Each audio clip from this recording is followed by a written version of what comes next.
Hello.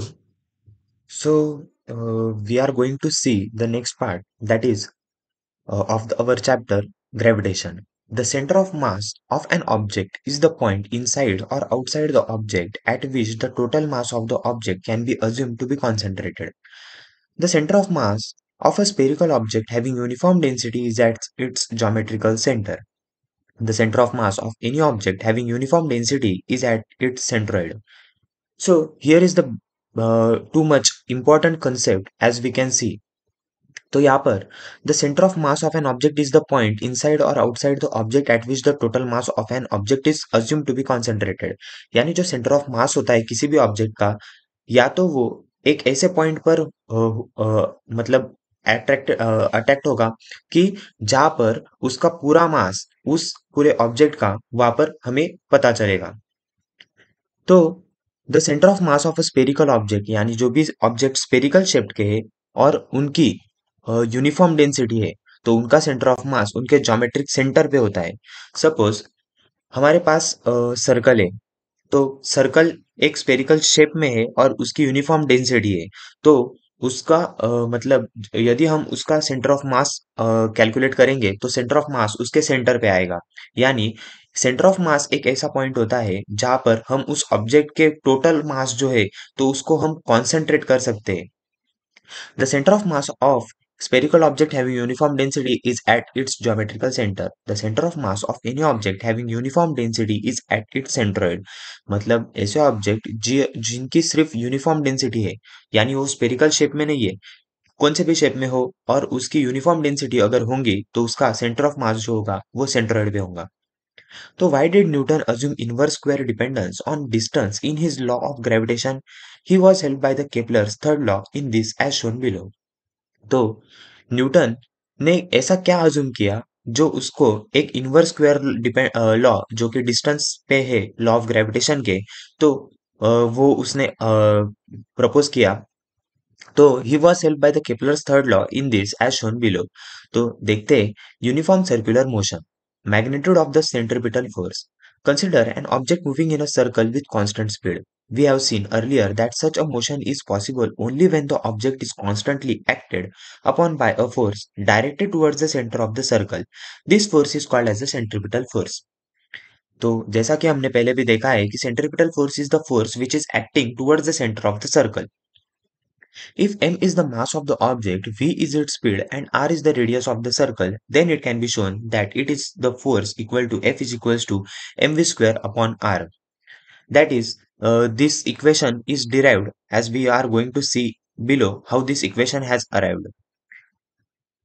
तो अभी के लिए हमें इतना ध्यान में रखना है कि सेंट्रिपिटल फोर्स की अगर हमें इक्वेशन पूछी जाए जिसका कि मास m है और object of the object and v is its speed and r is the radius of the circle, then it can be shown that the force acting on the object moving along a circle and the force acting towards the center of the circle is defined as the centripetal force, and it is equated as F is equals to mv square upon r.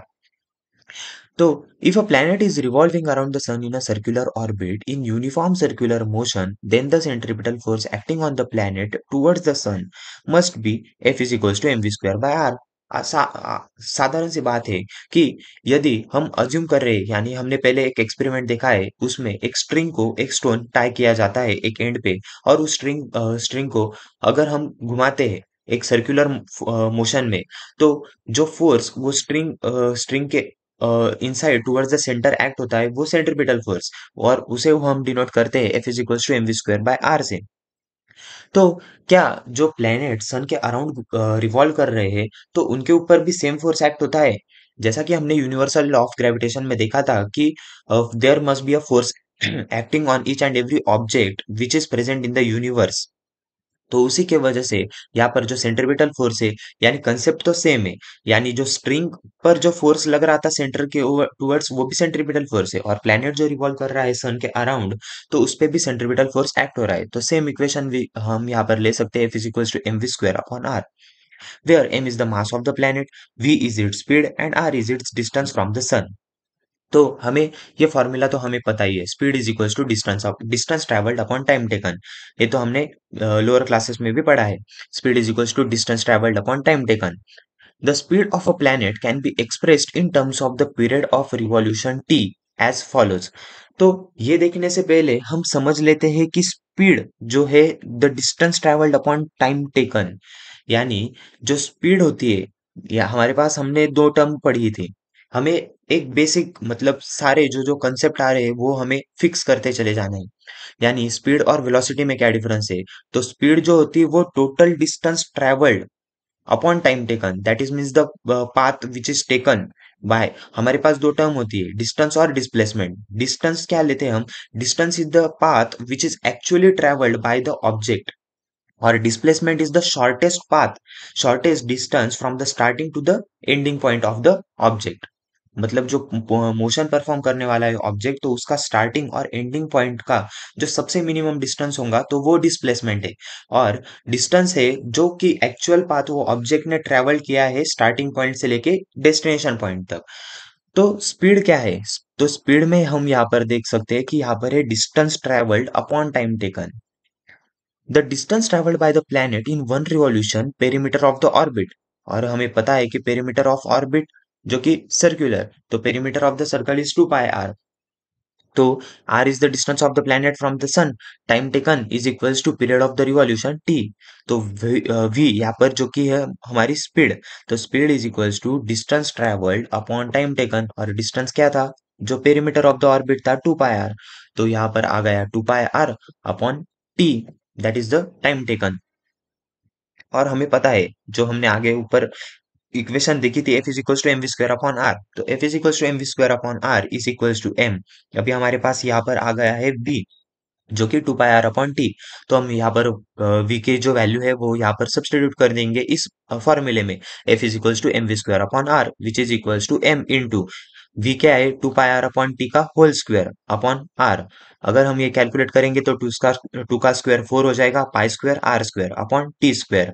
तो ये जो है, तो ये denominator में आ जाएगा, और are square और एक आर कट हो जाएगा, तो यहाँ पर आएगा 4m pi square r upon T square, multiplying and dividing by the r square v get. तो हम ये यहाँ पर मल्टीप्लाई और डिवाइड क्यों कर रहे हैं? तो हमने हमारे पिछले वीडियो में एक देखा था जो कि केपलर्स का थर्ड लॉ था। तो केपलर का थर्ड लॉ क्या है? The square of its period of revolution around the sun is directly proportional to the cube of the mean distance of a planet from the sun. यानी जो T square is directly proportional to R cube है, that is the T square upon are cube is equals to constant K. तो हम इसी equation मतलब इसी form में हमारी इक्वेशन को बनाने की कोशिश कर रहे हैं, ऐसा न्यूटन ने बनाया था। तो इसलिए हमें यहाँ पर स्टार्टिंग में क्वेश्चन भी पूछा गया था, why did Newton assume inverse square dependence on distance in his law of gravitation? He was helped bye the Kepler's third law. तो केपलर का थर्ड लॉ उसे कैसे हेल्प हुआ, तो वो हम यहाँ पर देख रहे हैं। तो इसीलिए जो इक्वेशन न्यूटन ने डिराइव की थी, तो वो कन्वर्ट करनी है, यानी केपलर के थर्ड लॉ का इस्तेमाल करके। तो इसीलिए हम यहाँ पर multiply and divide by r square कर रहे हैं। तो multiplying and dividing by the r square अगर हम करते हैं यहाँ पर, तो यहाँ पर according to the Kepler third law that is T square upon are cube is equals to K constant. तो हमें हमें यहाँ पर इक्वेशन मिलती है F is equals to 4m pi square upon are square multiply by r cube upon T square. तो F is equals to 4m pi square upon are square constant K, that is the T square upon are cube which is equals to constant K. तो ये के जो है, तो हमें हमें यहाँ पर इनवर्स स्क्वायर मिला है। तो इनवर्स इक्वेशन की वजह से ये के 1 अपॉन के हो गया, तो वो के डिनोमिनेटर में आ गए। But 4m pi square upon के इज इक्वल्स टू कांस्टेंट, यानी जो 4 है ये तो कांस्टेंट वैल्यू है, मास भी कांस्टेंट है ऑब्जेक्ट का। पाई स्क्वायर की वैल्यू हमें पता है, पाई इज इक्वल्स टू 3.14, और उसका स्क्वायर करेंगे तो वो भी वैल्यू एक कांस्टेंट है, और के की वैल्यू तो कांस्टेंट ही है। तो हम यहाँ पर से कंक्लूजन निकाल सकते हैं कि F is equals to constant multiply by 1/r²। That means force is inversely proportional to R square, और force is directly proportional to 1/r²। तो यहाँ पर ये जो इक्वेशन, ये न्यूटन ने यहाँ से केपलर्स का थर्ड लॉ इस्तेमाल करके डिराइव की है। Thus Newton concluded that the centripetal force, which is the force acting on the planet and is responsible for its circular motion, must be inversely proportional to the square of the distance between the planet and the sun। यानी Newton ने यहाँ से conclusion निकाला कि जो distance between the planet and the sun के ऊपर जो मतलब जो फोर्स एक्ट हो रहा है, तो डिस्टेंस क्या है, वो फोर्स के इनवर्सली प्रोपोर्शनल है डिस्टेंस के स्क्वायर के। Newton identified this force with the force of gravity and hence postulated the inverse square law of gravitation. The gravitational force is much weaker than other forces in the nature, but it controls the universe and decides its future. This is possible because the huge masses of the planets, stars, and other constituents of the universe। यानी जैसा कि यहाँ पर बताया गया है कि gravitational force is the much weaker force than the other forces in the nature, but it controls the universe and decides its future. यानी जो ग्रेविटेशनल फोर्स है वो मच वीकर फोर्सेस है other compare to the other forces, क्योंकि हम हमें पता है कि फोर्सेस मतलब स्ट्रांग या तो वीक हो सकते हैं। तो स्ट्रांग फोर्सेस मतलब जैसा कि डिस्टेंस पार्टिकल्स, यानी जो ऑब्जेक्ट है उनके बीच का डिस्टेंस अगर बढ़ते जाएगा तो फोर्स भी कम होते जाएगा। यहाँ पर इसी की वजह से जो फोर्स का जो इनवर्स स्क्वायर लॉ है, मतलब अगर हम डिस्टेंस को suppose we are doubling the distance between the two objects, यानी डबलिंग द डिस्टेंस, यानी suppose we are r will be 2r, so force is inversely proportional to 1/2r²। यानी जो force act हो रहा है तो वो इनवर्सली प्रोपोर्शनल टू 1/4r हो जाएगा। तो इसी 4r² मतलब 4r हो जाएगा, 1 टाइम 4 टाइम्स हो जाएगा। यानी यदि हम डिस्टेंस डबल कर देंगे तो फोर्स रिड्यूस हो जाएगा फैक्टर ऑफ 1/4। इसी की वजह से हम यहाँ पर एक कंक्लूजन निकाल सकते हैं कि डिस्टेंस अगर बढ़ते जाएगा तो ग्रेविटेशनल फोर्स भी कम होते जाएगा। Is use your brain power में क्या पूछा गया है देखते हैं। Is there a gravitational force between two objects kept on a table और between you and your friend sitting next to you? If yes, why don't they move towards each other? तो यहाँ पर हमसे एक क्वेश्चन पूछा गया है कि is the gravitational force between the two objects, मतलब अगर टेबल पे दो ऑब्जेक्ट्स पड़े हैं तो क्या उनके बीच में भी ग्रेविटेशनल फोर्स एक्ट होता है? And is your gravitational force is acting between the friend sitting next to you? If yes, why don't they move towards each other? तो इस क्वेश्चन का आंसर हमें आगे के वीडियो में मिल जाएगा, जैसा कि हम आगे देखते जाएंगे हमारे इस साइंस वन के जो ग्रेविटेशन जो चैप्टर है, हमें आगे इस क्वेश्चन का आंसर भी मिलेगा। लेकिन सोचने की बात है कि अगर ग्रेविटेशनल फोर्स अगर प्लैनेट्स के बीच में एक्ट हो रहा है, तो क्या दो ऑब्जेक्ट के बीच में भी ग्रेविटेशनल फोर्स एक्ट हो रहा है? तो देखेंगे इसके क्वेश्चन के आंसर के बारे में भी अगले वीडियो में।